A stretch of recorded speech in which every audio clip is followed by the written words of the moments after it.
मुंची हां हे लूसण में बकरू केर जली बीठो आ ऐसे ही वडेरे लंबू खान जो नौकर आऊं जुए न वडेरो रंबू खान केड़ो वो आयो जो उनजी अड़ी मजाल असन लूसण में बकरू जले तो असन जी लूसणी है दियो अच्छा जी नहीं था तो कयूं था तो बुझो फैसला करूं ताली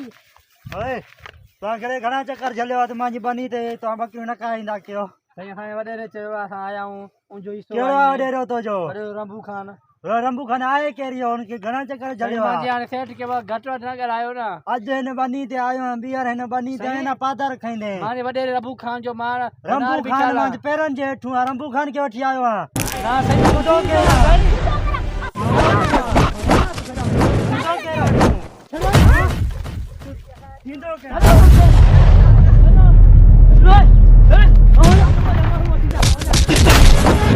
रंबू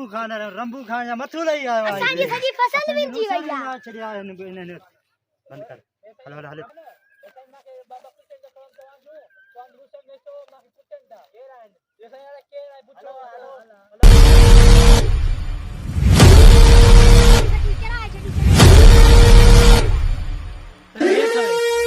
छो छड़े के कुटा तो के घणा चक्कर छड़ो पांजे मुंची माने मांजे वडे दे मोक न जमीन ओए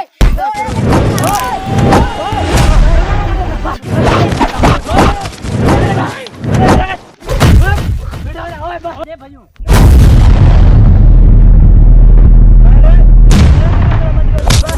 वडेरे वट फैसलो कंदा आज वडेरे वट फैसलो घर जा चंदा मुंची हां चो फैसलो तो संगतो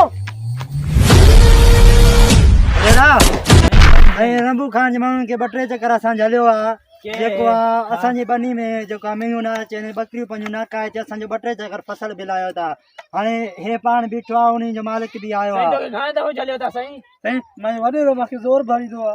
तो घणे दफे नहीं जलियो आ मैं बुधाए न तो घणा चक्कर जलियो आ मां ओके तो के घणे दफो जलियो ता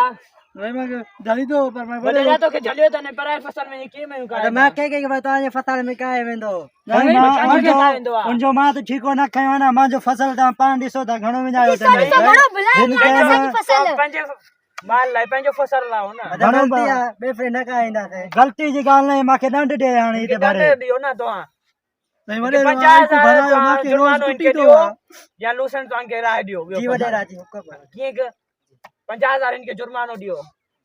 दे दो इनके ना ची बस भरियो ना 50,000 जणी तो मैं माके ना मोकेलो मेहरबानी साईं वडेरा मेहरबानी तां जी।